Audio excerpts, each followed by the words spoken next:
Hi everybody, this is Tom Grisak, and I'm privileged to be here with the decision makers that make Lovejoy School District run, and I'm along with Alice Robinson, one of our agents, and I'm gonna let everybody introduce themselves, and Alice, just talk about real quickly who your family and your kids in Lovejoy. Oh yeah, so I'm Alice Robinson. I'm an agent on the Grisak group, and I'm also a Lovejoy mom. We've been here for 7 years, and I have 2 kids in the district in 3rd and 6th grade. Okay. I'm Laurie Tinsley, Assistant Superintendent of Curriculum and Instruction. I've been in the district since fall of 2021, and it's been a wonderful place to be. I'm Katie Kordel, Superintendent of Lovejoy ISD and also mom of 2 Puster 4th graders. I'm Anna Koenig, Executive Director of Human Resources and Communications, and I've been in the district since February 1st a year ago, so just celebrate a year.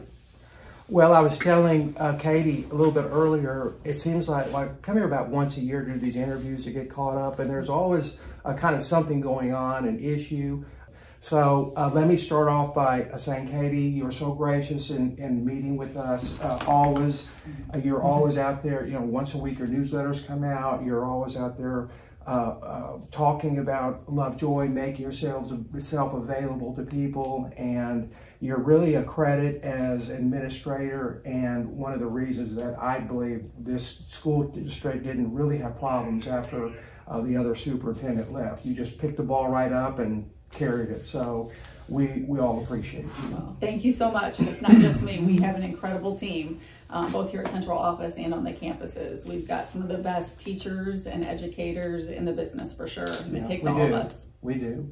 And Alice, being a Lovejoy mom, that's kind of a badge of credit or a badge of honor to me, because when I hear Lovejoy Mom, I know they're going to be involved, and that's what makes this school district so wonderful. The parents really care about this district, and when there are issues, it's because people do care so much and they want to stay involved.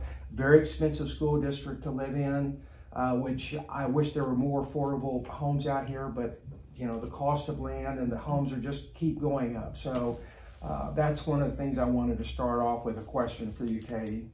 We're actually in the original Lovejoy school house. This was actually where it all started, right here. Was it 1917? You are correct. And they turned this, which I love, they turned this into the administration building, and you still got that warm feeling of kind of the old with the new. But they had to close this elementary school down here, which was one of the issues that everybody talked about, and just quickly explain why that happened and why this school was picked. Well, there were some serious funding issues, and it was really important that the district scale the number of staff members, teachers and staff members, to the budget.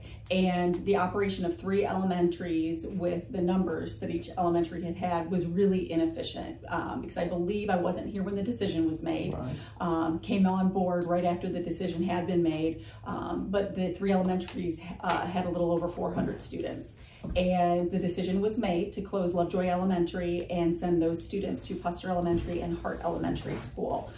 We're now operating in a much more efficient manner, because remembering that if you've got 3 elementary schools, you're going to have 3 principals, 3 counselors, 3 assistant principals, 3 nurses, so on and so forth. And so that was a very difficult time, of course, for those students, for those parents and teachers that had to make the transition. But I am so proud of everyone, looking at how far they've come, the resilience, the way that they have all come together, both at Hart and Puster, has really been remarkable. And our kids are continuing to get a phenomenal educational experience. Right. Overall, with enrollment, we're slightly declining. So last year we had about 4,370 students. This year we have about 4,235 students right now. So we are slightly declining enrollment. What's happening is we are graduating some very large senior classes year after year, and our elementary classes are much smaller. So our elementary numbers are somewhat stable, but they are much lower than what we see at the secondary level. Right. The prices aren't going to come down. How do other school districts deal with that, like Highland Park? And We are watching that very closely, and we actually have re-engaged with our demographer. When I first joined the district, we did an updated demography study, and because the enrollment is slightly declining and we want to make sure we're getting those accurate numbers, we've re-engaged. There are several districts in our area that are experiencing declining enrollment. That's been a trend post-COVID. Some of it has to do with low birth rates at a certain point in time. Some of it has to do with rising home costs and younger families not being able to afford, not just in Lovejoy, but other places as well. And we've got people that are aging in place.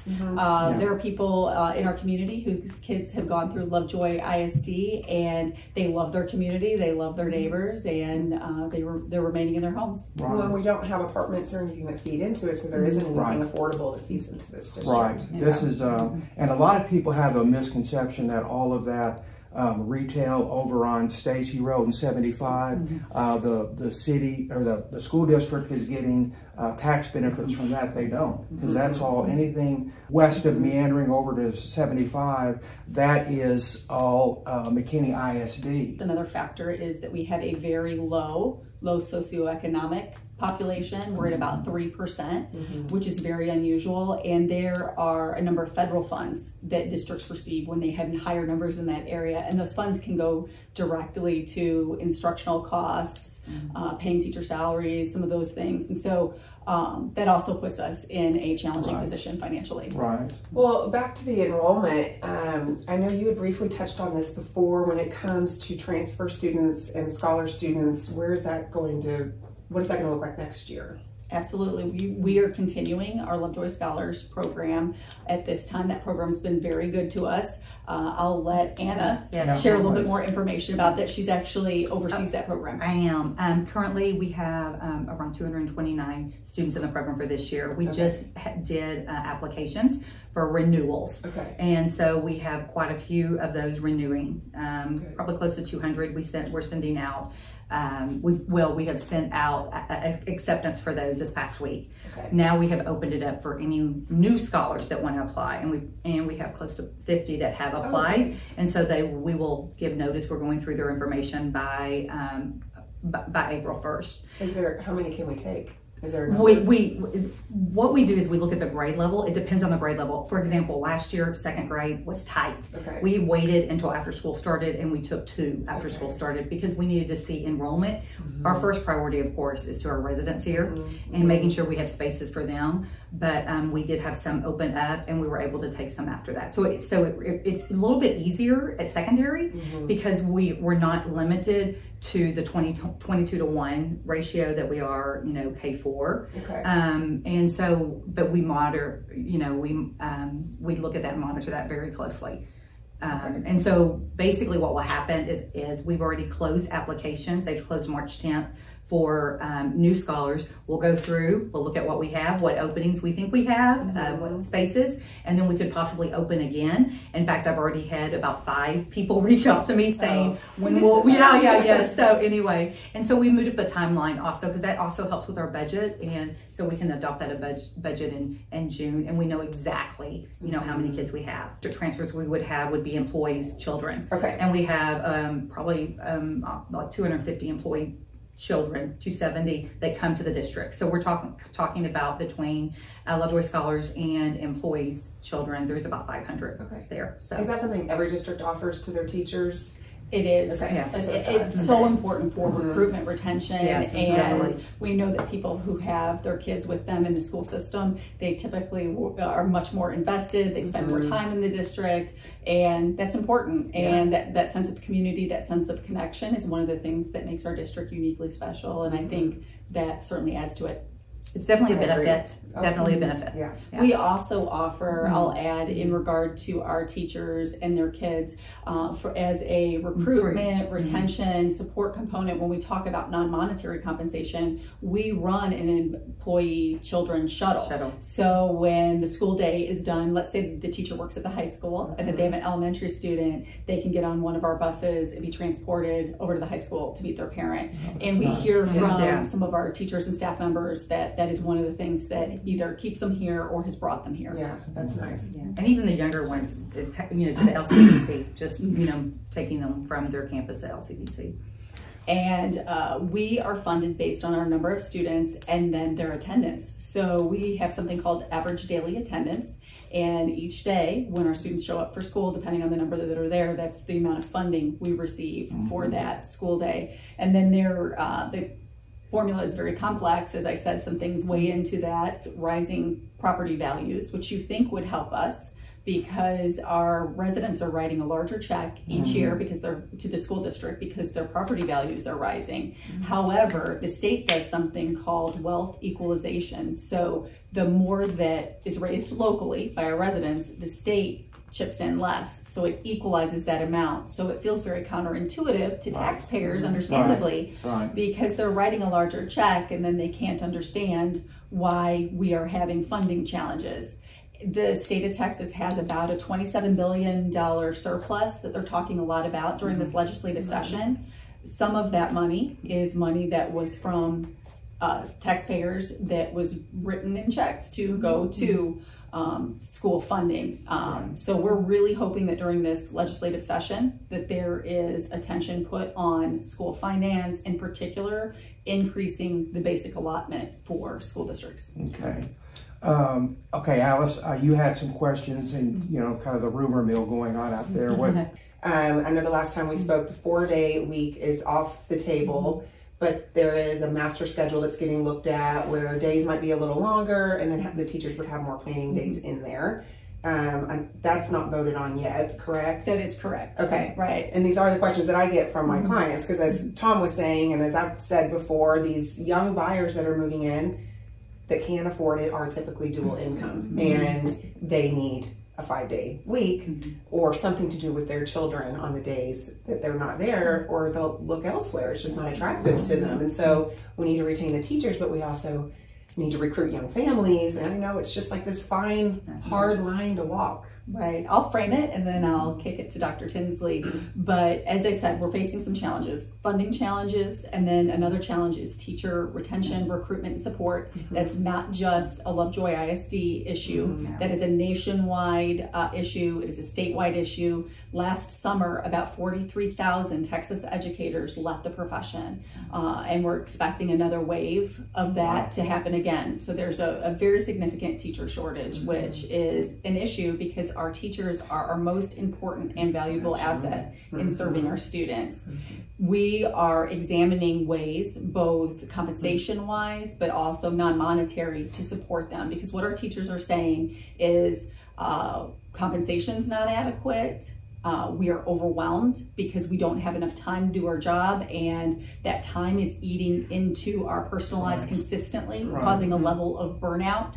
And then we know how important culture is. And so we've been working on all three of those areas in regard to compensation as we look forward to our 23-24 budget development process. We've already baked in there a 3% compensation increase for all of our staff. We know that's not where we want it to be yet, because as you mentioned, there remains a gap between our salary and salaries of area school districts. So that is concerning. So we have been examining time to address this challenge as well. No decisions have been made other than we have a committee that we put together. We're now also working with some groups that include a pretty large number of parents as well to discuss the issue and examine the implications. I can say what has been decided is the committee has decided that a 4-day week is not where we want to head. They ran all the pros and cons of that. And then we've also decided that we'll remain on the 8-period day, both at the middle school and the high school for next year. But I'll let Dr. Tinsley get into a little bit more of the master schedule and the rationale behind that. So, as Katie said, time is what we're hearing from our teachers for planning and preparation. And the average teacher is working about 60 to 65 hours a week. Wow. So many times you're going to find them, they're working weekends, they're working late into the evening. And so there's somewhat of kind of a work-life balance too, which is needed for all of us. So one of the things that we've been looking at is how could we repurpose some of our days to give teachers some concentrated planning time. And so what we've called those are extended planning days. And if we did put in extended planning days, that would require revisions to the currently approved 23-24 school calendar. And when you look at, so that could be converting possible 7 or 8 instructional days now to teacher planning days. And many things that our teachers do, they have a planning time built within their school day, but that can get eaten up by meetings, required meetings, responding to calls, emails, and so that planning many times has to occur outside of their day. And so when we look at the school calendar, what days could we look at that might not, but that would be the least disruption to instruction in the classroom? And so looking at days that we currently have as early release days, like the day before the Christmas holidays, or the day that we have right now for Leopard Friday. Could those better be used for teacher planning days and not have students coming to school? We have some professional development days built in during the school year. Could we convert some of those days to teacher planning days? So basically right now, and then looking at days that we know are generally low attendance that are back up to holidays. So many times, the day before spring break, our attendance is very low. You know, so how could we do that to minimize the impact on students? But what's the current number? Because I was shocked when I saw it. I am aware that you need butts and seats. The kids need to, because of the way Texas, they do it based off attendance, not enrollment numbers. So if my kids need to have an appointment or something, I'm always very aware of what time of day to schedule their appointments to make sure they get credit for school that day. Isn't the number like $800,000 this year alone from absences that our district has lost? I think that's where we're at this point, yes. And we publish that regularly in our newsletter to so that we all can keep track of that. And we know kids are going to get sick, and if they're sick, we want them to stay home because that doesn't help the issue. So there's going to be some level of absenteeism, but that's compounded by optional absences people are taking, whether it be for vacation or travel for some other reasons. So the higher that we get that attendance rate, the more funds that we have to direct towards our students and towards teacher compensation. And parents can put back into that, correct? So if they take their child out for vacation, they can pay for that day. Isn't there a way to do that? We cannot require that and encourage that in any way, shape, or form, and we don't. But we have had parents that have dropped off checks for that. But again, that's not something we can require or encourage. So what would the cost of the day be to make it? It's about $50 for students that we need. About 20, I believe it's about 23% of our families give to the foundation, which is remarkably generous, and we're so grateful for every dollar that's able to enhance and support what we're able to do. The challenge in regard to employee compensation is that you have to have a solid reoccurring amount each year, and not just reoccurring, it has to increase, because if there is any salary increase, then that number is going to increase annually. So that would be very difficult to do unless you had been able to establish a strong trend of that fundraising. Right. In fact, where did we finish this year compared to the other top school districts as far as ratings? Well, as far as ratings? Yes, the TEA. We were like the second highest performing district in the state. Okay. A score out of a possible 109, we scored 99 on our rating. Wow. I think we were tied for first. Were we tied for first? Actually. Yeah, I think there were two. Yeah. That's fantastic. But we're very proud of how hard our students work and our teachers work and the support of our families, because it takes all of us for that to happen. And where does our compensation compare to the other school districts? We, for example, McKinney just right here is $5,000 more starting salary, and pretty much across the board. Yes, it's about $5,000 more. Yes, they are at $58,800. We're at $53,717, I believe, is our starting salary. So you can see it's $5,000. And so in order, we have 260 teachers. If we were to increase and gave them just $5,000 more just to catch up with McKinney from this past year. It's a $1.3 million. Okay. Where we're asking for a 3% raise, which is about less than $500,000. Okay. And So Anna, you might also mention that when our teachers get closer to retirement, that's how that exactly impacts what their happens. Annuities. So basically, a teacher's retirement is based on their highest paid 5 years, okay? So most of them, once they get into year 24, 25, they really need a higher salary. So when you're talking about 58 to 53, so that's when they start looking at other districts that are going to pay more. You know, like I've had, you know, teachers go to the ISD because they paid more. Right now we're seeing the trend, you know, going to McKinney, Prosper, Frisco, some of those that are paying more because it's really just your last 5 years. And if you put 30 years in and you average that your last 5 years, and you would receive 69% of that salary for the rest of your life. Okay. You know, so that's Do how you that ever works. see the flip where they've done those districts first and then they come here? Not very often, Okay. because there is such a gap. Because remember, those districts are also going to, I think Frisco gave a 4% raise last year, so they're continuing. They're able to give. They do a bonus every January for retention, which also goes into TRS, Teacher Retirement System too. Okay. So you really do not see that. So we're looking at other ways that we can keep teachers here and retain them. And we have some great things happening here too. Yeah. You know, we have a great community. We have school marshals. That is a very, I mean, sadly, a selling point to teachers. Personal location devices, those types of things. Since last year, I've had people ask about safety and security for the past couple of years where, you know, in human resources, you usually don't get those questions as often, but sadly we do. And that does make people feel, you know, more comfortable. I know, I was just talking to a teacher recently, and we're trying to get her husband over here, you know, because she likes the community. They're a young family, the kids are here. And so, but we've already received some resignations where, and basically it said, you know, I'm 5 years out of retirement. And that literally is $500 a month. Teachers, but just for staff, we're recommending a minimum hourly payment of $15 an hour. We have 35 people making less than $15, and people cannot live on that. What is minimum wage right now?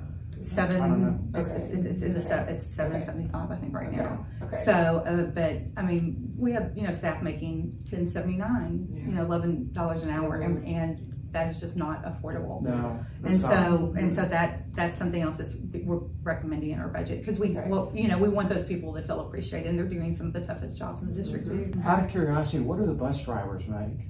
They start at $20 an hour. Well, and I sent a picture over spring break. I was in line at In-N-Out Burger on Preston Road in Frisco, and getting a tea there, and looked up, and in the window it said starting salary, or, you know, come work for us, starting salary at $17 an hour, make up to $20.50 at In-N-Out Burger.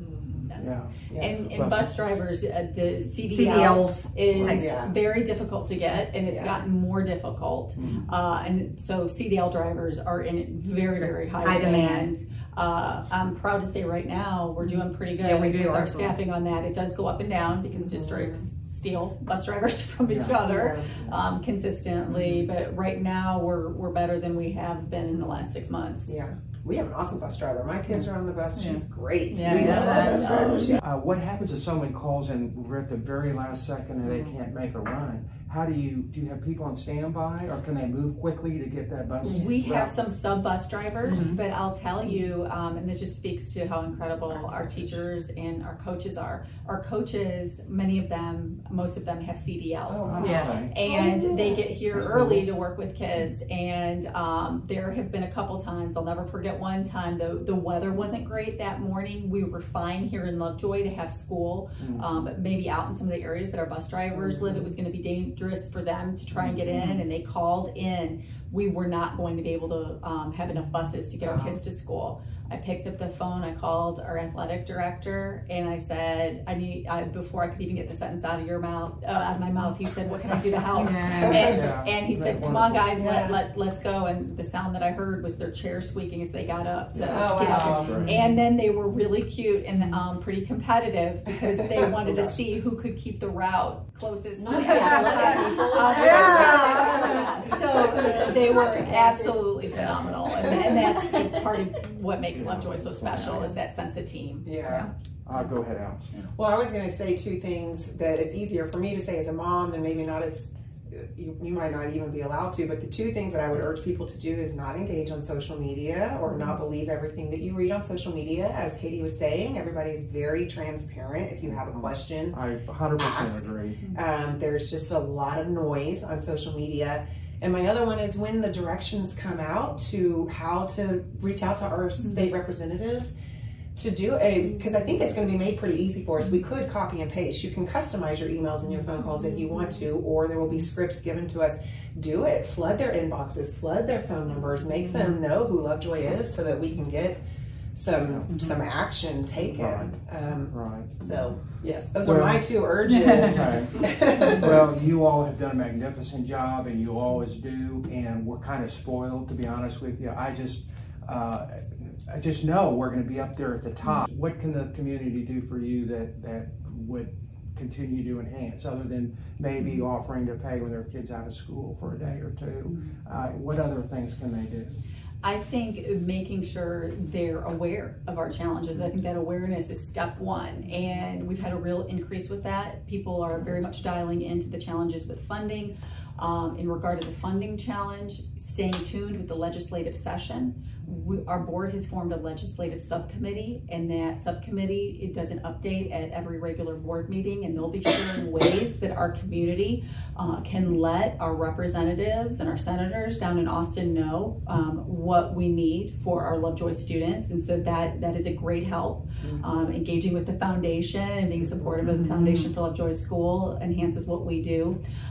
In regard to teacher retention, recruitment, and support, really understanding that challenge there. Alice mentioned all the wonderful things our parents do to be supportive. I would say one of the things consistently in the statewide research, and also that we hear from our teachers, culture. Making sure that we're really supportive of each other. When there is a challenge, a disagreement, a problem, we want to partner with you and have that conversation. Having the conversation with the teacher directly first, individually, not on social media, really important, because our teachers and employees are reading that. It's demoralizing. It feels to them like, you know what, we're never going to be able to do good enough. Educators go into this business because they have a big heart and because they care deeply. And we want people who care deeply working with our kids. And people who care deeply, it means that, you know, that kind of thing can be really, really hard. So I think the more we can be solution oriented together, partner together, have those face-to-face conversations, really, really important. So thank you all so much. Thank you for taking the time to sit with us. I know you guys are very busy.